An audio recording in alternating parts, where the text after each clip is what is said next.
Subscribe कीजिए Ayurveda for you को और वीडियोस के नोटिफिकेशंस के लिए बेल आइकॉन दबाना न भूलिए।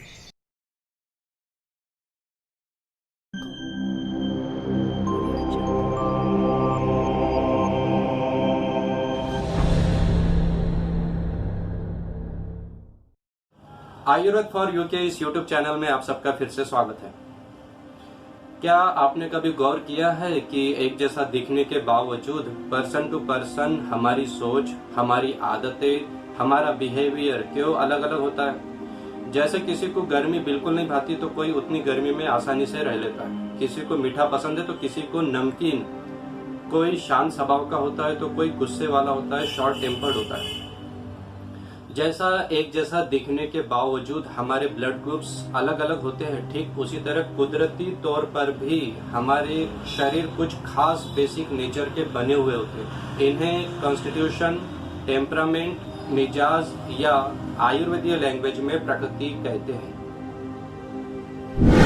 तो आज के इस वीडियो में हम प्रकृति और उससे संबंधित कुछ बेसिक बातों को आसान भाषा में समझने की कोशिश करेंगे और साथ में जानेंगे इसके टाइप्स और उन फैक्टर्स को जो प्रकृति निर्माण को प्रभावित करते हैं, और साथ में जानेंगे कि एक आम इंसान को प्रकृति के नॉलेज की आवश्यकता क्यों होती है। तो आज का ये वीडियो बहुत ही खास होने वाला है, इसलिए आपसे रिक्वेस्ट है कि इस वीडियो को आखिर तक जरूर देखें।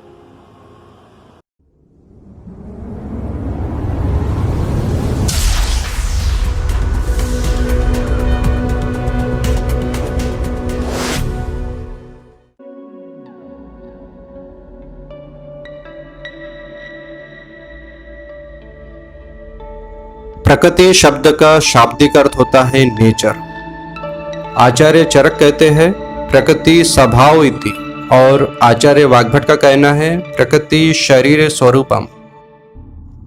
इन दोनों रेफरेंसेस के आधार पर हम कह सकते हैं कि शरीर का बेसिक स्वभाव यानी बिहेवियर और स्वरूप यानी अपीयरेंस ही उस शरीर की प्रकृति कहलाती है। हमारे शरीर का जो सहज नेचुरल फॉर्म होगा, कॉन्स्टिट्यूशन होगा, वही हमारी प्रकृति होंगी। प्रकृति ब्रॉडली दो प्रकार की होती है। एक है फिजिकल यानी शारीरिक जो दोषानुसार होती है, और दूसरी होती है मेंटल या मानसिक, जिसका वर्णन हम आगे आने वाले वीडियोस में सेपरेटली करेंगे। शारीरिक प्रकृति आयुर्वेद में वात पित्त कफ के अनुसार क्लासिफाइड होती है। ये वात पित्त कफ क्या है ये समझने के लिए हमारा वीडियो त्रिदोष सिद्धांत यानी वात पित्त कफ सिद्धांत अवश्य देखें, जिसके लिंक वीडियो के डिस्क्रिप्शन में दी गई है। ये बात याद रखिए, हर प्रकृति में तीनों दोष मौजूद होते हैं, लेकिन इनमें अक्सर एक दोष बाकी दोषों को डोमिनेट करता है। यही डोमिनेटेड दोष या ह्यूमर उस शख्स की प्रकृति को दर्शाता है। इन्हीं दोषों के अलग अलग कॉम्बिनेशंस के आधार पर प्रकृति के वात पित्त कफ ऐसे सिंगल दोष के अनुसार, और अगर दो दोष डोमिनेट हो तो वात कफ पित्त कफ, और अगर तीनों दोष समान हो तो वात पित्त कफ यानी त्रिदोषज प्रकृति। ऐसे टोटल मिला के 7 प्रकार होते हैं।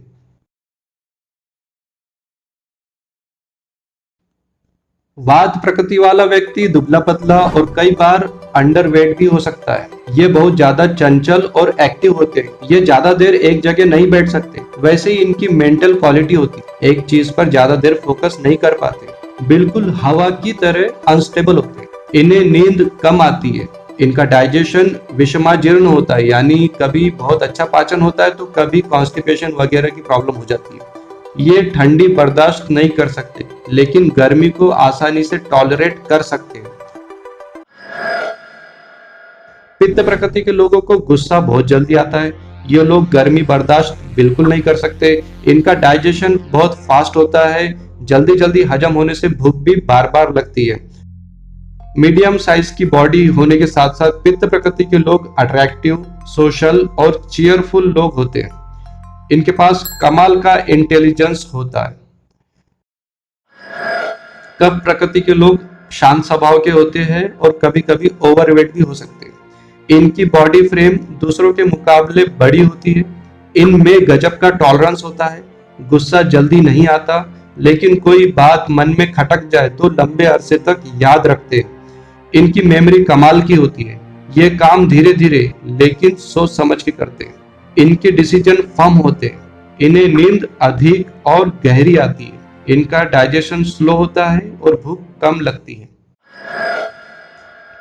द्वंद्वज प्रकृति यानी मिक्स प्रकृति होती है। इनमें दोषों के अनुसार मिक्स लक्षण दिखाई देते हैं। जब तीनों दोष पूरी तरह बैलेंस्ड हो तो तीन दोषज प्रकृति का निर्माण होता है, जो कि एक रेयर बट बेस्ट प्रकृति मानी जाती है।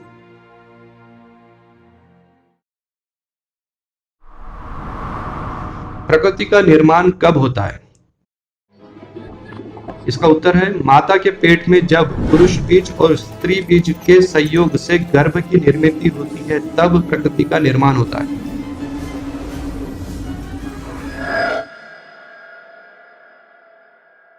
प्रकृति को निर्धारित करने वाले फैक्टर्स, तो इसमें है गर्भ निर्धारण के वक्त पुरुष बीज और स्त्री बीज में जो दोष प्रधान होगा, साथ ही गर्भिणी का आहार विहार, उसी के साथ गर्भिणी की मनस्थिति, गर्भधारण का काल, उस वक्त की ऋतु आदि का जो रिजल्टेंट दोष होगा, वही उस गर्भ की प्रकृति का निर्धारण करेगा।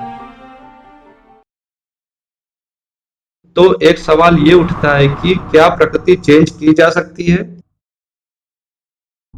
तो इस पर आचार्य सुश्रुत कहते हैं, एक बार बनने के बाद प्रकृति चेंज नहीं होती।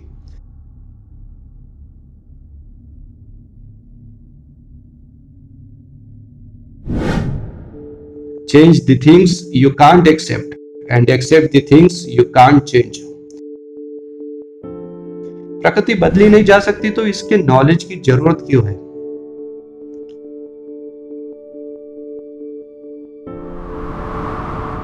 प्रकृति के ज्ञान की आवश्यकता।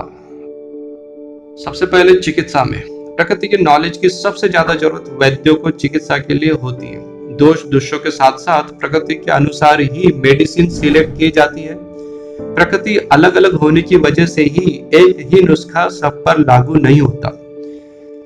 नंबर 2, पथ्य अपथ्य में आपकी प्रकृति के अनुसार आप कौन सा आहार भरपूर खा सकते हैं, आपको कौन सा आहार लिमिटेड लेना चाहिए और कौन से आहार से बचना चाहिए।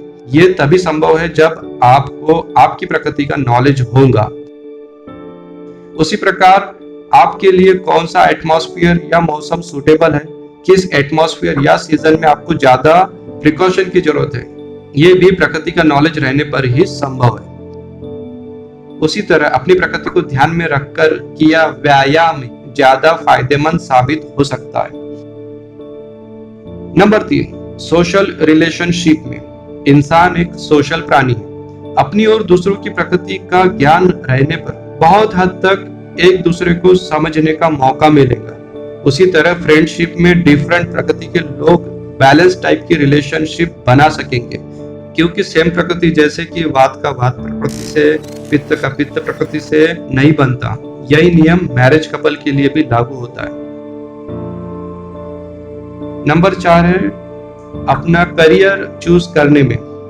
जैसे वात प्रकृति के लिए sports, sales, marketing, acting, dancing, teaching, ऐसे काम जिसमें एक्टिवनेस और घूमना फिरना ज्यादा हो, ये वात प्रकृति के लिए ज्यादा सुटेबल होगा। पित्त प्रकृति के लिए लीडरशिप, आर्मी, मेडिसिन, फाइनेंस, वकालत, पायलट जैसे चैलेंजिंग वर्क पित्त प्रकृति के लिए ज्यादा सुटेबल रहेंगे। कफ प्रकृति वालों के लिए politics, administration, management, nursing, counselling जैसे आरामदायक और एडमिनिस्ट्रेटिव वर्क ज्यादा सूटेबल होंगे।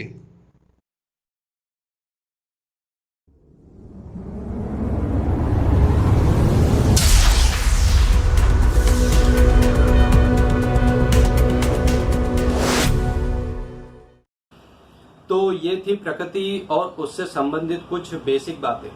आशा करते हैं कि आपको हमारा ये वीडियो पसंद आया होगा। आगे आने वाले वीडियोस में प्रकृति एनालिसिस और आयुर्वेद ने जो वात पित्त का प्रकृति के टाइप्स बताए हैं, उसके अनुसार प्रकृति के लक्षण और पथ्य अपथ्य पर सेपरेट वीडियोस लेकर हम आएंगे। फिर मिलेंगे एक नए वीडियो के साथ। तब तक के लिए स्वस्थ रहिए आयुर्वेद के साथ। धन्यवाद।